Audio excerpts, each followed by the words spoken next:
I'm Natalie Nootenboom, and you're watching the Blairing Out with Eric Blair show. This is the Blairing Out with Eric Blair show, coming to you from Mel's Diner in beautiful LA, California, with the rock star herself, Natalie Nootenboom.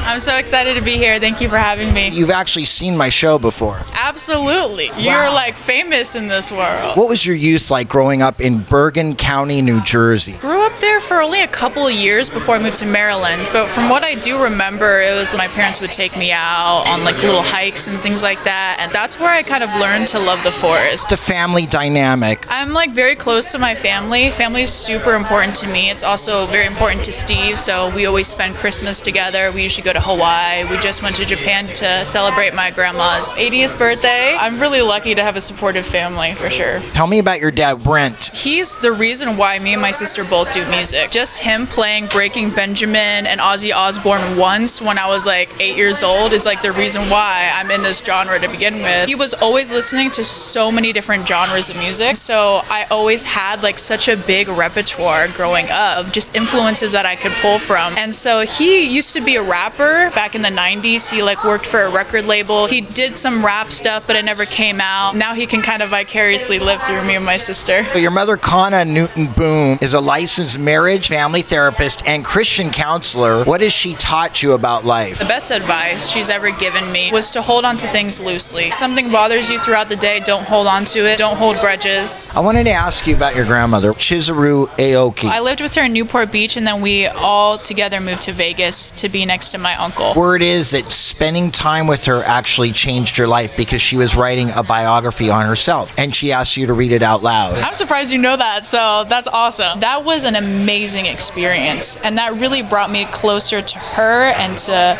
where I came from. It made me really appreciate the work ethic, and that's also in her biography, is just how much work ethic meant to her and my grandfather. We even call it the Aoki Drive. They all thrive in whatever business they put their mind to because they have that Aoki drive and that work ethic that was role modeled for them by their parents. And so hearing her story made me have so much compassion and empathy for her, but also made me appreciate her and really brought us closer together. And I'm really glad that I did write, or read it to her out loud. The best part of shooting the May 2022 cover of Teen Vogue with your sister, model and SI cover girl, Yumi Nu. Oh man, that was such a cool shoot. The night before we got in a huge fight, so we were like, oh, this is gonna be awkward. We're doing like a sister shoot tomorrow. And then when we got on set, we forgot the whole fight. Then we just went into it together and we were having so much fun, and it doesn't even feel like I'm working with my sister because we could just joke about things. She's very funny. It was like a Bella and Gigi moment for us. How elated were you about her Sports Illustrated cover? It's a number of firsts for Sports Illustrated. I was so happy for her, and during that time there was just like such a big snowball of things, so every time she called me I was expecting to hear some big campaign that she booked. It's just great because we're a team. We're like Team Nootenboom, so whenever one of us wins, it's like a win for us all. How did you discover your singing voice, and why was hard rock your chosen expression? When I was younger, I was really obsessed with Perry Edwards. I would say she's the reason why I have the tonality with my voice that I do. So I would listen to live performances she did with Little Mix, and I would try to emulate her. I just got so used to emulating that voice that it melted and became my own, and so now it's hard for me to sing higher than just naturally singing lower, just because I was used to having that like soulful tone. I was reluctant to go into rock because there's this preconception about rock singers having to have like a lot of rasp and grit. There's a certain expectation there. So for me to have like a more soulful tone, I was like, you know what, this could actually work because it's something new and it's something that people haven't heard of, and people are just dying for something new. And I chose rock because ever since I was little, throughout all the music genres that I've ever loved, the sound of my soul, I would say, is the electric guitar. Whenever I hear that, I'm like, oh, I'm home. This is where I'm supposed to be. What was the first album that turned you on to rock? The two songs. It wasn't necessarily albums, but Diary of Jane by Breaking Benjamin and I Don't Want to Stop by Ozzy Osbourne. How did the cover of GNR's Rocket Queen come about, and what do you love about it? It actually came to me in a dream about the song Sweet Child of Mine. On the train back from Poughkeepsie NYC to New York, was like, I've actually never like deep dived into any of their stuff. Listening through that album, Appetite for Destruction, Rocket Queen started playing. What is this? I was blown away. I just kept listening, flying from city to city, and I just had this in my ear. And when I got home, I just turned on my mic, started singing to it. Wait, I kind of have like a different perspective on this song, and I decided to record it with my producer. Who played on the album? I believe that Michelle, my producer, he did it all. He's so talented. I loved how it turned out.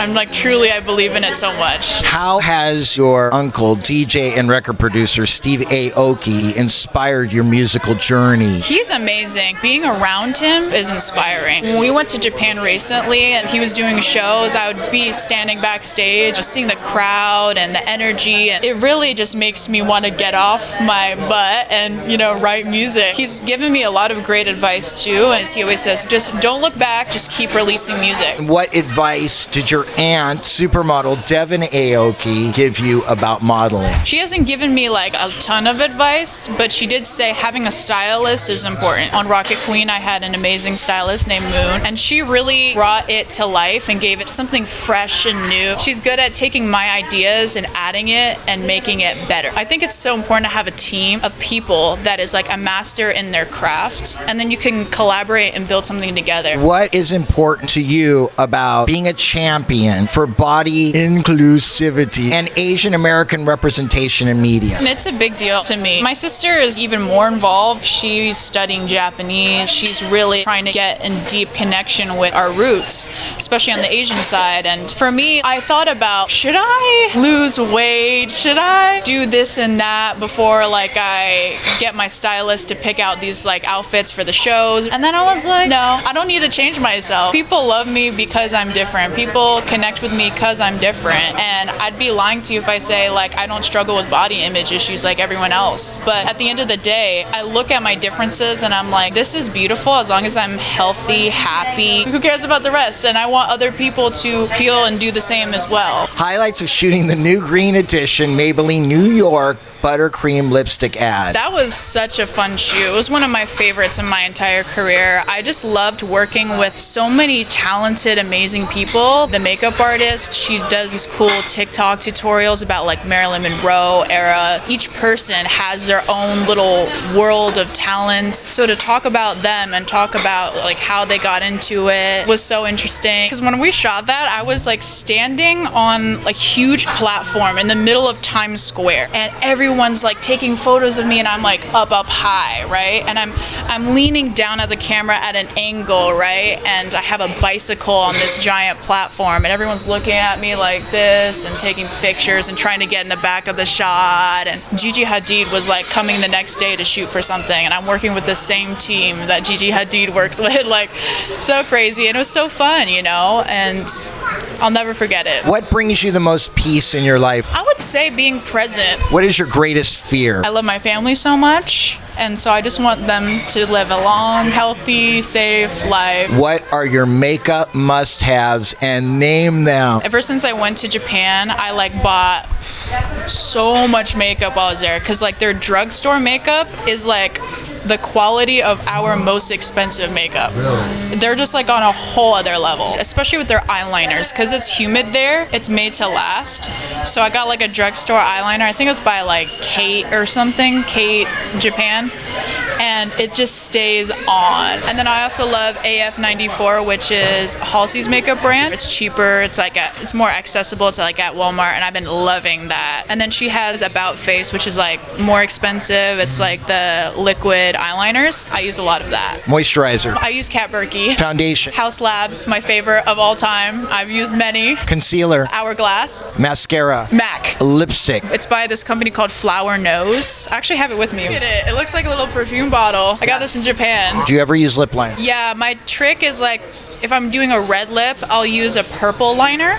For some reason, it makes it look so much better. Yep. And if I'm using like another color, like a more natural color, or like a pink color, I'll do brown. Eyeshadow. I love the Makeup by Mario Basics palette, like the Neutrals palette. I use that a lot. The Glowgasm palette by Charlotte Tilbury. I use that every day on my eyes and my cheeks. Eyebrows. Kosas, it's like the dip brow. Blush. The Glowgasm palette by Charlotte Tilbury, yes. Contour. A Chanel bronzer. Highlight. the Glowgasm palette, Eyeliner. the K Japan liner, and the AF94 black liner. How would you define the word love? Appreciation gained momentum. If you could collaborate with any legendary musician, living or dead, who would it be? Oh my God, you're good at this. You're good at this. Heidi Shepard from the Butcher Babies, or Maria Brink from In This Moment. Just because that genre like made me who I am. Fashion icons that have inspired your onstage style. I take a lot of inspiration from Versace, Alexander McQueen, just reading magazines and seeing editorials. My biggest idol is Lady Gaga. She's mentored me and hasn't even met me. Like, she's the reason why I wear wigs whenever I record my vocals, the reason why I want to bring high fashion to rock music.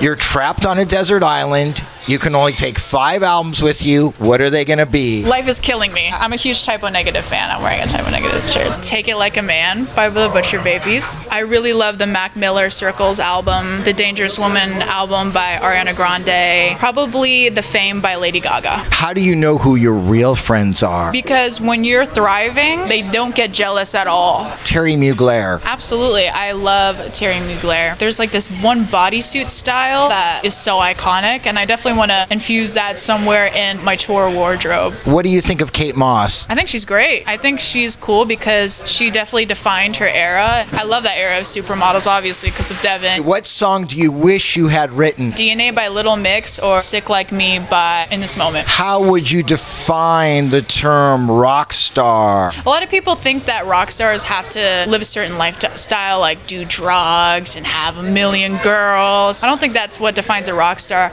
I think anyone who is a star, and this goes beyond rock music, is somebody who sings and makes music out of the necessity of their soul. How important is fame to you, and could you live without it? I mean, I could definitely live without it. I think that there's a human need for all of us to be seen and recognized and acknowledged, but I don't need to be famous, if that makes sense. I just want to make art, and if people like it, that's awesome. And if people don't like it or they don't respond to it, I mean, it would break my heart, but at the same time, it's like I don't do it for them. I do it because it's the necessity of my soul. What's more important to you right now, modeling or music? Definitely music. I feel way more connected to my music. I just love the process. It's like a treasure hunt, you know, taking little inspirations and putting them together and creating something that feels like it's me. And that's fulfilling in its own way, and so is modeling. But I definitely focus more on music right now because it takes a lot more energy. Dio! I was actually inspired by Dio's album cover for a song I was gonna do. I ended up scrapping the song, but the Dio cover art was definitely a big inspiration for me. I don't really listen to a lot of Black Sabbath. I was really into like Ozzy's more contemporary sounds, like I Don't Want to Stop from like Black Rain. But I love like 80s and 90s like hair metal and that era, Motley Crue. I love Motley Crue, Guns N' Roses. That's more where I draw inspiration. I would kill to see Motley Crue or Guns N' Roses do an arena tour from like the 90s to 80s, like their peak. I just watched The Dirt, the movie about Motley Crue, and that was really cool. What do you consider your greatest achievement to date? Probably my Vogue Japan cover. But honestly, for me, I wanted to make music so bad. So the fact that I have anything out and like I've found my sound and I found my message, that means so much to like the younger version of myself. Because the Vogue Japan cover, it's like your agents get you that. How do you stay humble in the face of all your success? Being around my uncle, I've seen him go to many amazing places and have so many achievements, and